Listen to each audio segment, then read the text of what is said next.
Nosotros vamos a seguir en nuestra exposición de la primera epístola de Timoteo y seguimos con el tema de cómo comportarse en la casa de Dios.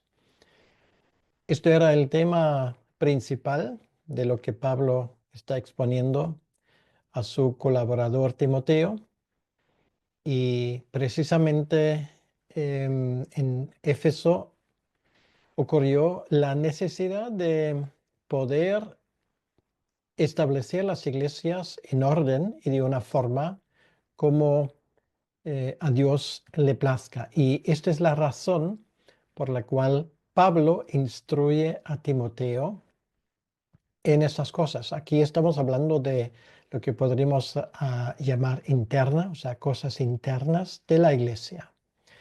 Hablamos la última vez sobre el tema de los ancianos, antes sobre el tema de cómo hay que comportarse tanto para hombres como para mujeres en el marco de la iglesia. Y hoy nos toca en el pasaje de 1 Timoteo, en capítulo 3, versículo 8 al 16, el tema de los diáconos, como veremos. Y el capítulo termina con una, podremos llamar confesión de fe, una de las más antiguas que tenemos en las páginas del Nuevo Testamento. Así que vamos a tomarnos el tiempo para escuchar todo el texto en ese contexto que acaba de decir. Una vez más digo, el tema es cómo comportarse en la casa de Dios, porque no es igual, la cosa em, no depende de lo que a nosotros nos parezca bien o lo que a nosotros nos parezca mal, sino la cuestión es realmente cómo se comporta uno, cómo se organiza la iglesia del Señor. De eso estamos hablando. Así que vamos a escuchar lo que nos dice la palabra de Dios. Primera de Timoteo, capítulo 3 y el versículo 8 en adelante. Dice así: los diáconos, asimismo, deben ser honestos, sin doblez, no dados a mucho vino, no codiciosos de ganancias deshonestas, que guarden el misterio de la fe con limpia conciencia. Y estos también sean sometidos a prueba primero y entonces ejerzan el diaconado si son irreprensibles. Las mujeres asimismo sean honestas, no calumniadoras, sino sobrias, fieles en todo. Los diáconos sean maridos de una sola mujer y que gobiernen bien sus hijos y sus casas. Porque los que ejerzan bien el diaconado ganan para sí un grado honroso y mucha confianza en la fe que es en Cristo Jesús. Esto te escribo, aunque tengo la esperanza de ir pronto a verte, para que si tardo, sepas cómo debes conducirte en la casa de Dios, que es la iglesia del Dios viviente, columna y baluarte de la verdad. Es, em, indiscutiblemente, grande es el misterio de la piedad. Dios fue manifestado en carne, justificado en espíritu, visto de los ángeles, predicado a los gentiles, creído en el mundo, recibido arriba en gloria. Hasta aquí la lectura de la palabra de Dios y vamos a hablar con Dios. Señor, te damos las gracias en este momento por poder sumergirnos en tu palabra, para entender lo que nos quieres decir. Y te pedimos, Señor, en este momento que tú nos ayudes a entender bien ese texto. Señor, no lo que nosotros quisiéramos que dijese, sino lo que el texto dice.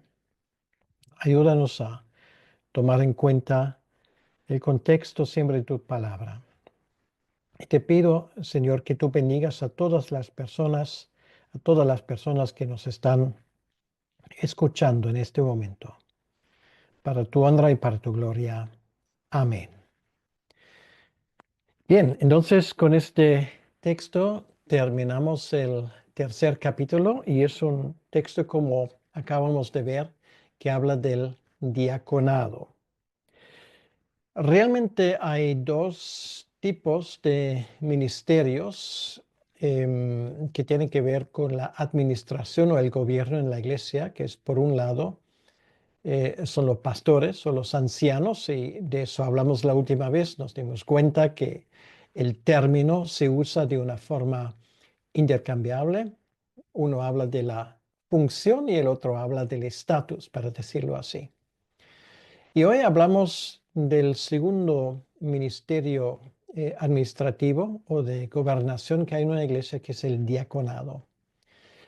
Sin mencionar explícitamente el diaconado con esas palabras, pero podemos dar por seguro que su origen radica en el episodio del capítulo 6 del libro de los Hechos, donde la iglesia está creciendo de tal manera que al final los apóstoles se ven desbordados a la hora de organizar la iglesia.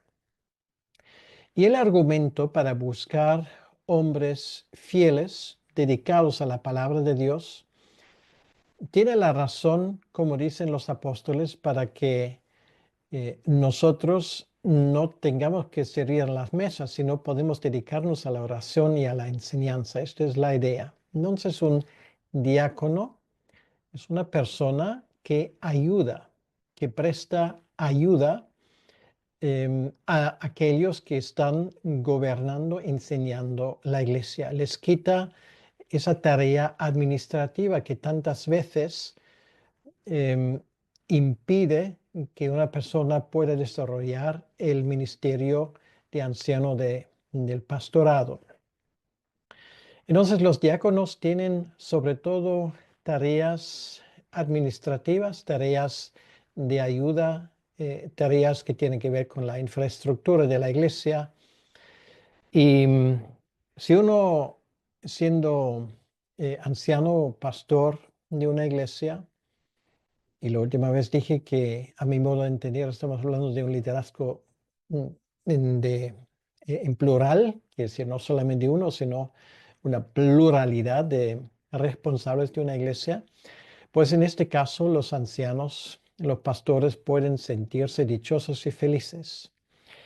Recuerdo que en mi tiempo, en la última iglesia donde ejercí como uno de los pastores, tenía uno de los diáconos que me dijo en tantas ocasiones: yo quiero ser como un Ur, pues Ur, aquel que juntamente con Aarón apoyaron los brazos de Moisés para que Moisés pues estuviese en condición de interceder por el pueblo. Y si tienes un Ur o un Aarón que te apoye en ese sentido, como Pablo lo menciona aquí en ese capítulo, tienes un tesoro que es precioso. Pero vamos a dejar ese ejemplo atrás y vamos a ver lo que Pablo aquí dice sobre estos diáconos que no representan la iglesia, que no gobiernan, no tienen tareas de gobierno y que no enseñan. O sea, si comparamos este pasaje con el pasaje anterior, nos damos cuenta que estas son tareas que aquí en el pasaje no se mencionan. Y lo he dicho en muchas ocasiones, en la Biblia no solamente tenemos que prestar atención sobre lo que la Biblia dice, sino también lo que no dice. Y esto es muy interesante cuando comparamos ambas listas. Dice aquí, perdón, en el versículo 8, los diáconos asimismo deben ser honestos. Bien, bueno, aquí en este primer pasaje estamos hablando del carácter de los diáconos, y aquí vamos a encontrar muchas similitudes con los requisitos para los pastores. Por ejemplo, lo de la honestidad que de cierta manera resume varias de las cosas que en el pasaje anterior se detallan. Una persona honesta quiere decir sin doblez, una persona que no tiene una doble agenda, una persona respetada y respetable en su forma de ser. Eso significa honesto, transparente, una persona que vive a la luz de lo que exige y lo que dice el Señor. Y esto va con el segundo característico, que es el tema de la doblez. Quiere decir esto también es lo mismo, solamente dicho de forma negativa. O sea, honesto es una pareja y el antípodo, podemos decir, de ser honesto es tener doblez. O sea, andar con dos caras, ser hipócrita, y ese tipo de cosas. Bueno, no es complejo de entender, pero personas que caen en esa categoría, em, que están dados al politiqueo, a no ser sincero en lo que dicen, pues no son aptos ni para ser anciano ni para ser diácono. Y luego, lo tercero que tenemos allí, no dados a mucho vino, quiere decir que no es una prohibición, de tomar vino, que era una cosa como hoy en los países mediterráneos completamente normal, tanto dentro como fuera de Israel. Pero aquí estamos hablando de excesos. Quiere decir que esa persona tiene que ser conocido como una persona sobria, una persona que tiene dominio propio, que es capaz de no dejarse llevar por los excesos que a veces en una mesa se llevan a cabo. Y la cuarta cosa que se dice aquí en esa primera lista, que tiene que ver con el carácter, que dice no codiciosos de ganancias deshonestas.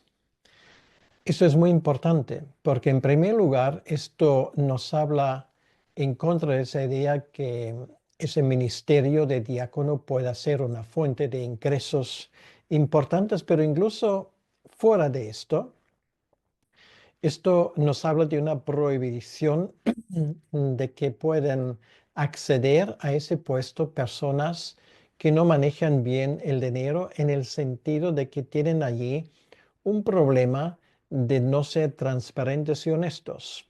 La codicia, el querer más, es una gran tentación, porque en el diaconado una de las cosas que también puede entrar allí es precisamente la administración económica o financiera de una iglesia, y allí necesitas personas que son absolutamente transparentes y fiables. Y una persona que es conocido como una persona que le gusta el dinero y que le gusta amasar y le gusta em, buscar siempre fuentes de ingresos, incluso dudosos, perdón, no es una persona adecuada para el oficio de diaconado. Entonces, esto es la primera parte, todo lo que tiene que ver con el carácter, y nos damos cuenta que esto es muy similar a lo que Pablo escribe en cuanto a los ancianos. Ahora viene el segundo grupo, el segundo punto, podemos decir, y esto tiene que ver con la prueba de que esa persona sea realmente adecuada, porque dicen que guarden el misterio de la fe con limpia conciencia. Quiere decir que es muy importante, esa persona no tiene que enseñar, esto no entra en su tarea, pero tiene que tener un buen dominio de las cosas que tienen que ver con la fe. Cuando dicen aquí que guarden el misterio de la fe, misterio no tiene nada que ver con misterioso. Es la idea que muchas veces tenemos cuando escuchamos esa palabra. La palabra misterio en el Nuevo Testamento se usa en el sentido de una revelación que viene de parte de Dios, y en muchos casos una revelación que no ha sido del todo dada en el Antiguo Testamento. Por lo tanto, ese punto en el versículo 9 nos habla de que esas personas tienen que dominar vamos a poderlo decir así, el credo, o sea, lo que nosotros como cristianos creemos, lo que es el evangelio, tienen que ser doctrinalmente a la altura de una persona que realmente desempeña una función importante en la casa de Dios. Por lo tanto, aquí dice Pablo que guarden el misterio de la fe, quiere decir lo que Dios ha revelado. ¿Y cómo deben de guardarlo? Con limpia conciencia. Quiere decir que lo que ellos creen y lo que ellos profesan, que no debe em, de alguna manera poner en entredicho lo que ellos representan. Tienen que tener una buena conciencia, una limpia conciencia en lo que están haciendo. Y además, dice aquí en el versículo 10, para poder estar seguro de esto, dice que esos también sean sometidos a prueba primero. Esto no habla necesariamente de un tiempo de prueba, sino nos habla de un examen. Quiere decir que los ancianos, los responsables, o como en este caso Timoteo, tienen que hacer un escudriño de esas personas. Una vez más nos damos cuenta, no porque una persona sea simpática o una persona pues tenga ciertos dones o ciertos talentos, automáticamente califica para ser diácono en una iglesia. No, es mucho más que esto. Esas personas tienen que saber de doctrina, tienen que saber lo que creen, aunque no enseñen activamente en la iglesia, pero tienen que saber qué es el Evangelio y todo lo que tiene que ver con esto. O sea, quiere decir una persona que em, no comprende ni lo más elemental del Evangelio, o solamente lo más elemental, aunque sea muy calificado en otras áreas, no necesariamente es calificado para ser diácono. Y luego dice aquí, y una vez puesto a prueba, y cuando hay unanimidad en cuanto a esa persona, para aquellos que la ponen a prueba, entonces ejerzan el diaconado si son irreprensibles. Irreprensibles, una vez más lo digo porque esa palabra salió también en el pasaje anterior. No quiero decir perfecto, porque ninguno de nosotros es perfecto. Porque irreprensible aquí significa que tienen una vida y llevan a cabo una vida que en grandes rasgos está en consonancia con estas exigencias. Em, Ejercen el diaconado, quiere decir que es un ministerio que es importante en este sentido y que merece que la persona que aspira a esto sea plenamente calificable. Bien, pues esto nos lleva al tercer punto y ese tercer punto es un punto muy interesante porque, como ustedes saben, conlleva cierta polémica y lo vamos a ver enseguida. Dice, las mujeres, asimismo, sean honestas, no calumniadoras, sino sobrias, fieles en todo. Bueno, ¿de qué mujeres está hablando? Una vez más, les ruego encarecidamente, miren el contexto. Estamos hablando aquí de mujeres de la iglesia como tal, en términos generales, como Pablo lo habló en el capítulo 2 al final, o en el capítulo 2 en términos generales. Y la respuesta es no. Aquí estamos hablando de cierto grupo de mujeres y lo vemos en el contexto, porque lo primero que nos damos cuenta es aquí sale la palabra asimismo.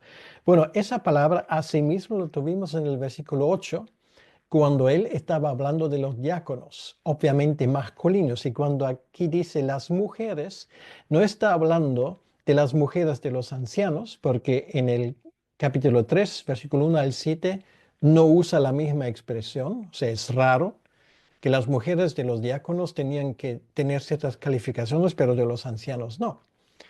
Aquí obviamente estamos hablando de mujeres que tenían una tarea específica en la iglesia. Esto es la tarea de, bueno, existe la palabra diaconisa. quiere decir que es el mismo servicio porque en una iglesia no solamente hay hombres, sino también mujeres, y esas mujeres em, tenían también tareas, bueno, en primer lugar dirigidas hacia las mujeres, pero no exclusivamente. Y esto lo vemos en una cosa muy interesante en Romanos capítulo 16. Es muy interesante porque es un hecho que con frecuencia no se menciona, no sé por qué, pero aquí en el capítulo 16 de Romanos nos enteramos de la mujer que fue la portadora de la epístola. O sea, Pablo cuando escribe la epístola a los Romanos está en Corintios y se dirige a la iglesia en Roma. Bien, entonces aquí dice, os recomiendo además nuestra hermana Febe, la cual es diaconisa de la iglesia en Cencrea. Bueno, Cencrea es, podríamos decir, un suburbio de Corintios, de donde Pablo escribe. Y dice aquí que la recibéis en el Señor como es digno de los santos y que la ayudéis en cualquier cosa que necesite de vosotros, porque ella ha ayudado a muchos y a mí mismo. Entonces aquí tenemos una diaconisa y sabemos dos cosas de esa diaconisa, sin entrar en detalles. En primer lugar, es portadora de esa epístola. Imagínate el llevar una epístola de ese tipo para una mujer que viaja sola, por todo lo que sabemos en los tiempos del Imperio Romano, era una hazaña. O sea, obviamente tiene que tratarse de una mujer em, valiente, no cabe otra cosa. O sea, es el primer saludo que tenemos de la iglesia en Roma. En segundo lugar, dice aquí que ella ha ayudado a muchos y a mí mismo. O sea, no sabemos cómo, pero ella tenía un ministerio siendo diaconisa del apóstol Pablo. No sé en qué exactamente, a qué exactamente se refiere, pero obviamente era una mujer servidora que ejercía un diaconado, era diaconisa, como dice claramente Romanos 16, versículo 1. Por cierto, ya que estamos hablando de mujeres, la siguiente también es una mujer. Es el versículo 3 de Romanos donde Priscila es mencionada por delante de Aquila. Pero bueno, no es el tema ahora, pero en fin, para mencionarlo. Entonces, lo que tenemos aquí, por el contexto y por comparar pasajes en el capítulo 3:11, esas mujeres son las diaconisas. Entonces, obviamente, se aplican los mismos parámetros a ellos, lo cual obviamente también implica el tema doctrinal. O sea, no es solamente una mujer porque sabe, bueno, y perdón que ande con esos tópicos, porque son los tópicos que hoy muchas veces se oyen en las iglesias, que sabe cocinar y que sabe limpiar y todo esto. Bueno, es un poco más, porque ellas también tienen que saber de doctrina. O sea, esto también, lo que vimos anteriormente, también se aplica a ellas. Y además hay dos cosas más, no dos, varias cosas más que se mencionan. Pablo resalta el tema de que sean honestas, honestas en el sentido, lo vimos calificado por lo que sigue, no calumniadoras. Quiere decir que, una vez más, es una persona íntegra, de un carácter intachable, que no anda allí con tantos chismoreos. Y yo no digo que esto solamente hacen las mujeres, lo hacen los hombres también, pero es algo que particularmente Pablo dice que sea una persona que se ajuste a la verdad, que obviamente si uno no es calumniador, quiere decir que tiene dominio de su boca. Y esto va con lo que sigue, sobrias, quiere decir que tenga dos dedos de frente, como se suele decir, que sepa percibir la realidad como es, que sea realista y que no se deje de llevar fácilmente por sus emociones. Esto es la idea. Y luego, fieles en todo. Esto implica en un principio todo, cuando dice aquí, todo lo que Pablo puso anteriormente. Entonces, aquí tenemos un tema muy interesante y ahora él vuelve al tema de los diáconos masculinos en el versículo 12. Y aquí estamos hablando de algo que es propio de ellos. Por esto es muy consecuente lo que dice, porque lo que sigue en el versículo 12 em, obviamente no se puede aplicar a un hombre, ¿por qué no? Perdón, a una mujer, ¿y por qué no? Bueno, porque eso tiene que ver con el tema de la casa. Es la prueba, para decirlo así, eh, em, para la calificación de un hombre que quiere ser diácono de la misma manera como lo era para aquellos que querían ser ancianos. Dice, los diáconos sean maridos de una sola mujer, quiere decir que no tengan otra eh, mujer en su corazón, que dedican enteramente a su esposa y que gobiernen bien sus hijos y sus casas. ¿Vale? Lo mismo que hemos tenido con los ancianos también se aplica a los diáconos. Quiere decir una persona que no es capaz de organizar bien su casa, de ejercer el liderazgo en su casa, no es apto ni para ser diácono, ni tampoco para ser anciano. Bien, bueno, de eso ya hemos hablado la última vez. No voy a entrar en muchos detalles, pero se entiende perfectamente bien por el contexto. Entonces, el siguiente punto que Pablo menciona aquí tiene que ver con la recompensa de la excelencia. Entonces, esto obviamente se aplica a todos. Dice, porque los que ejerzan bien el diaconado ganan para sí un grado honroso y mucha confianza en la fe que es en Cristo Jesús. Quiere decir, la meta de una persona que ejerce este tipo de ministerio en la iglesia tiene que ser la excelencia. No hacerlo que sea pasable, sino que sea excelente. Ejercerlo bien. Y ejercer tiene que ver con el tema de hacer un esfuerzo. Esto es lo que hace un soldado en su tarea.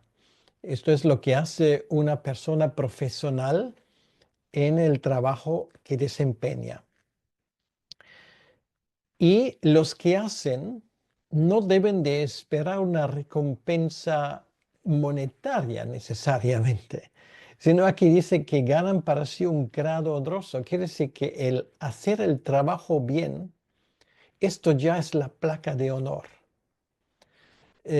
No son los elogios de los demás, no son los piropos de los demás. Ay, qué bien que fulano o fulana se dedica a ese tipo de cosa, ¿no?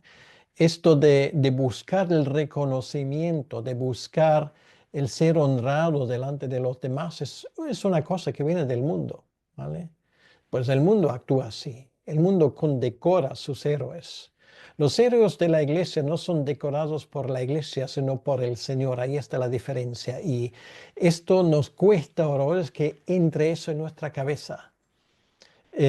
No hace falta esperar a que la gente nos dé las gracias. Si hacemos bien nuestro trabajo, nuestro ministerio, si lo desempeñamos bien, esto de por sí ya es una medalla de honor, porque el Señor nos ha dado la fuerza y la oportunidad de hacerlo.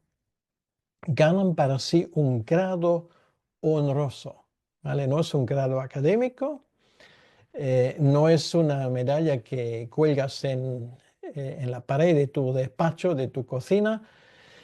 Esto es un grado honroso delante del Señor. Y además dice que ganan mucha confianza en la fe, porque si tú ejerces tu ministerio con dedicación, si lo empeñas realmente con la necesaria atención que eso se merece, porque no olvides que es el Señor quien te llama, quien te ha llamado, entonces esto de por sí ya es recompensa y además aumenta tu confianza en la fe. Esto se retroalimenta. Por lo tanto, una persona que sirve en la iglesia no necesita que los demás reconozcan su labor. Es suficiente que el Señor lo haga, no los demás. Allí tenemos que tener mucho cuidado porque allí demasiado ha entrado también en nuestros círculos eclesiásticos este afán por el reconocimiento. Y no es una buena idea porque esto es una cosa como trabaja el mundo, pero no la iglesia. Bien, entonces esto nos lleva finalmente al punto quinto y esto es estos tres versículos que siguen de cierta manera y una vez más Pablo pone en el debido contexto lo que él acaba de enseñar. Y el tema podríamos decir aquí en esos tres, y todo lo que Pablo acaba de escribir en el capítulo 2 y 3 tiene que ver con la conducta en la casa de Dios. Quiere decir, la iglesia es el templo, es la casa de Dios. A eso se refiere, es el templo, no construido por piedras, no es un edificio, aunque muchas veces algunas iglesias llaman templo su lugar de reunión, pero el templo realmente son la gente.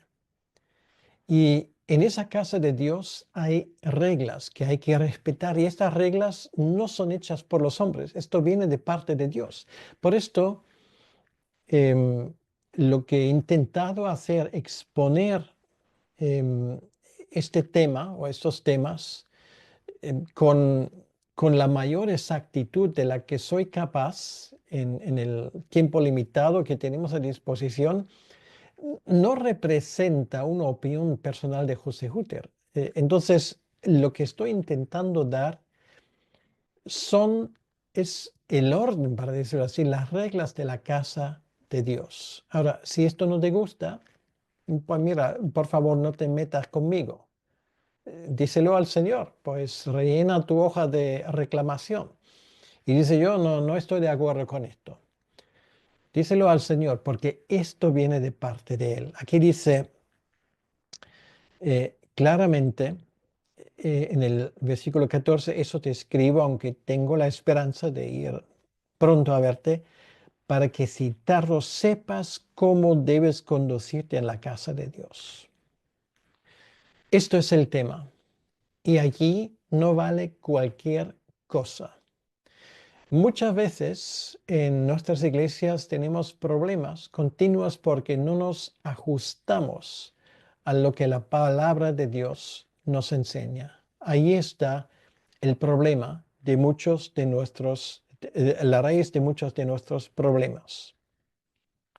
Pablo tiene esa esperanza de ver a Timoteo pronto. No olvidemos, Pablo en ese momento cuando escribe la carta, es invierno, está en Macedonia, en Nicópolis, y escribe la carta a Timoteo que está en Éfeso.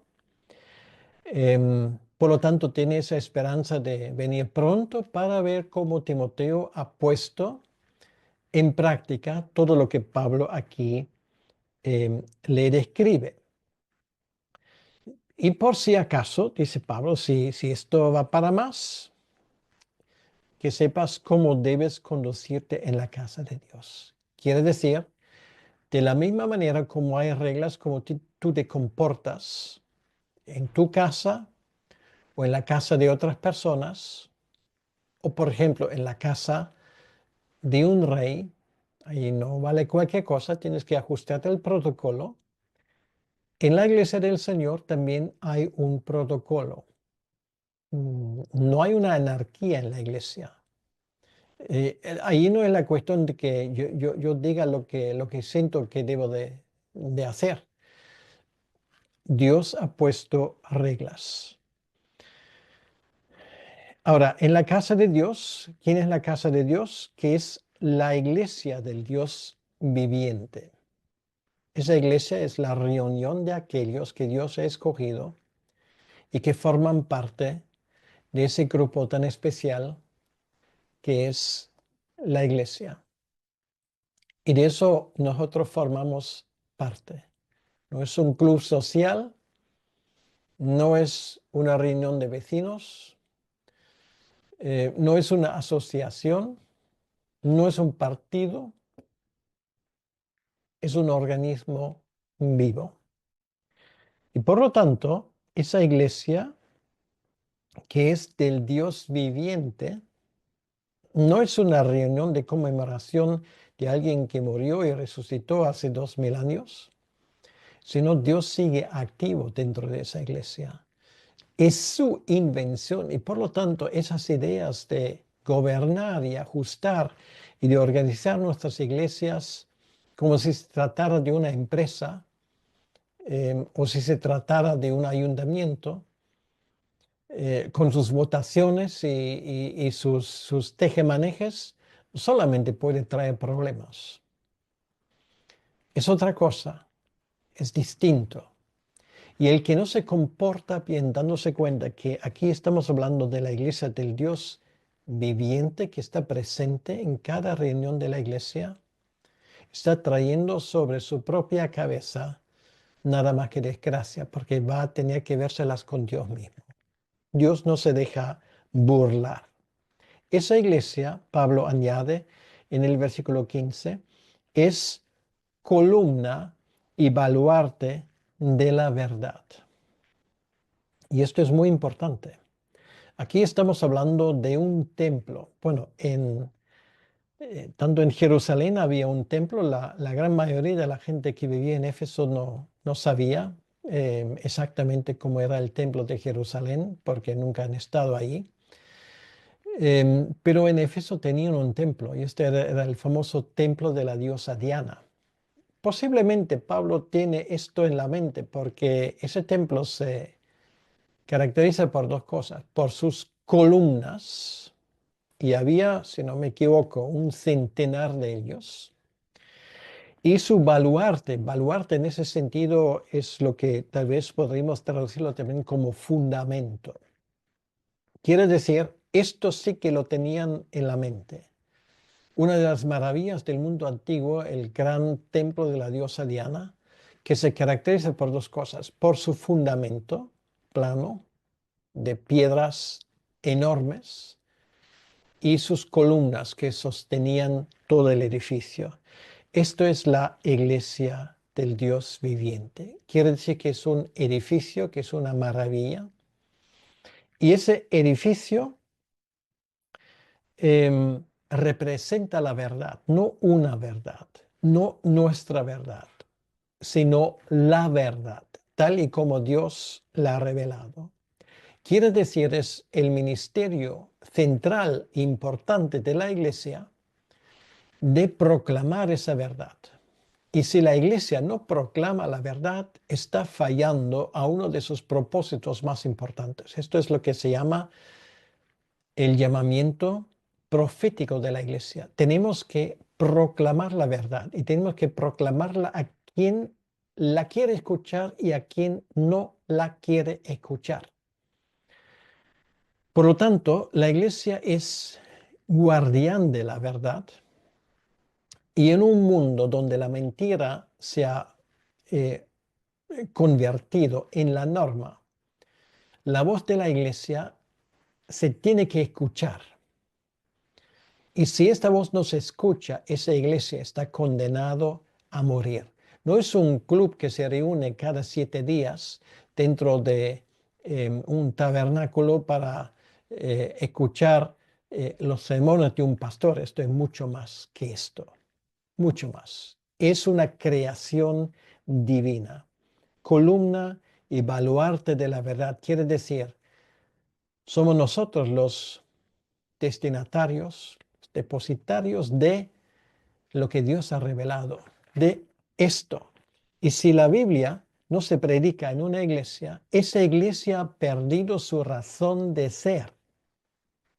Así de claro. Ahora, ¿de qué verdad estamos hablando? Pablo aquí lo menciona en el versículo 16. Y esto originalmente, con toda probabilidad, fue un credo, porque esto está escrito de forma poética.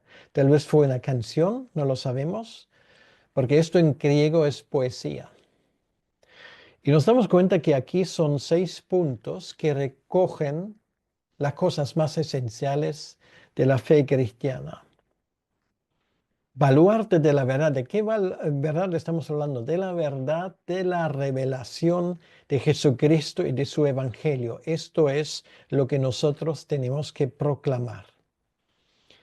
Y por lo tanto, Pablo dice, indiscutiblemente, quiere decir, de esto no hay duda, de esto no hay que hablar, ¿vale? Porque esto es lo más fundamental, lo que la iglesia tiene que enseñar. Grande es el misterio de la verdad. Otra vez tenemos la palabra misterio, no como algo misterioso como nosotros solemos usar la palabra, sino misterio aquí significa, esto es lo que Dios ha revelado de la piedad, quiere decir de cómo debo eh, recibir esa verdad que Dios ha revelado, que es doctrinal, que es lo que tengo que creer. Bueno, aquí vienen 6 puntos. Dios fue manifestado en carne. Quiere decir, esto habla de la encarnación. 100% Dios, y Dios asumió una naturaleza humana al 100% al venir en este mundo. Eso se llama encarnación y es Dios hecho carne. Esta verdad fundamental de la cual nos habla el primer capítulo, por ejemplo, del Evangelio de Juan o primero de Juan capítulo 1 y muchos lugares en la Biblia. Dios fue manifestado en carne. Lo primero. En segundo lugar, justificado en el Espíritu. Espíritu aquí con mayúsculas porque no estamos hablando de su espíritu, sino del Espíritu que da testimonio de la veracidad de su resurrección. Esto es algo que lo vemos una vez más expresado en Romanos, en el capítulo 1, donde leemos en el versículo 4, hablando de Jesucristo.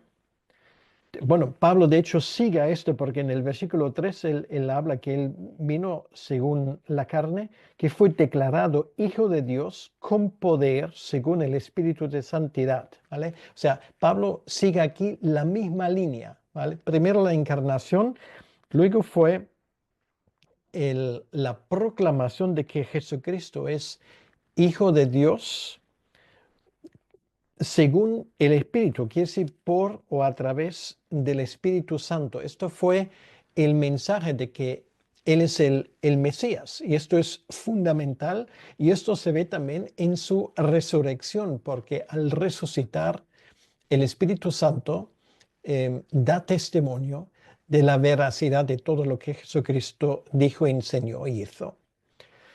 Visto de los ángeles, Jesucristo llevó a cabo esto delante del mundo visible e invisible.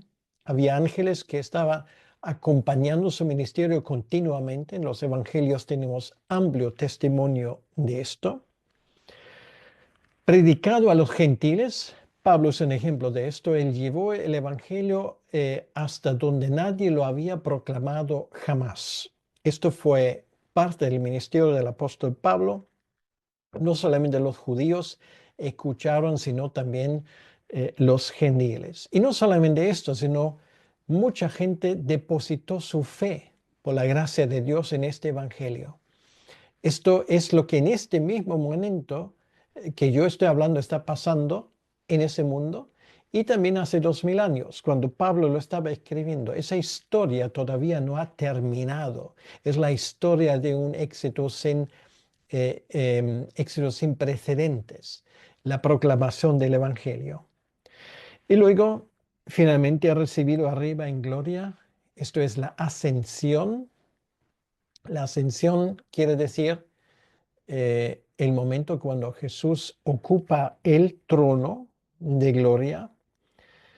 Y esto termina, para decirlo así, su obra redentora. Y estos son los 6 temas más fundamentales que tiene que proclamar esa columna y baluarte de la verdad que es la iglesia. Esto hay que saberlo, esto hay que proclamarlo Y en eso estamos tú y yo. Esto es nuestra tarea realmente. Entonces nos damos cuenta que Pablo termina este pasaje que habla de los ancianos, de los diáconos, de las diaconisas, como podríamos llamarlo así, el personal elegido especial para llevar a cabo el funcionamiento de su iglesia aquí en la tierra. El que quita verdades de esas cosas, quita de la verdad. El que añade algo suyo a lo que debería ser puramente divino. Por lo tanto, llegando ya al final de esa exposición, yo te ruego que consideras con una mente despierta lo que Pablo aquí describe. No es como nosotros nos imaginamos que la iglesia debería ser. Es como aquí se dice cómo es. Esas ideas vienen de parte de Dios. Esa función de la iglesia es una función sobrenatural que tiene que ver con la revelación divina, con ese plan que a través de toda la eternidad se está llevando a cabo. Y mira, tú y yo podemos formar parte de todo esto. Yo te animo a asumir esto. Si ejerces una función de anciano, pastor, diácono o diaconisa, toma en cuenta lo que pone aquí. Tómalo en cuenta. Si aspiras a esas cosas, como hemos visto, anhelas una buena cosa, como Pablo dice en 3.1, pero tómalo en cuenta. Y si tú estás en un lugar donde tienes que vigilar que se pongan en práctica esas cosas, tómalo en cuenta. No porque yo lo diga, sino porque esto es palabra de Dios como lo tenemos en 1 Timoteo capítulo 3. Y sabes una cosa, la iglesia que lo toma en serio, Dios la va a bendecir. La va a bendecir sobremanera, porque su iglesia es, como dice aquí, la casa de Dios, que es la iglesia del Dios viviente. Vamos a orar. Señor, gracias te damos una vez más por este pasaje. Gracias por lo que nos dices aquí. Y te pedimos, Señor, que tú nos ayudes a tomarlo en cuenta. Señor, tú nos has revelado esas palabras y te pedimos, Señor, que tú nos ayudes a tomarlo en cuenta. Te pedimos por los ancianos, por los diáconos, por las diaconisas, que tú les vistes de poder de arriba para poder desempeñar su ministerio, no con sus propias fuerzas, sino con las fuerzas que tú les das. Que no esperen las gracias, sino que esperen el galardón tuyo. Te lo pedimos, Señor, en tu nombre. Amén. Que Dios te bendiga.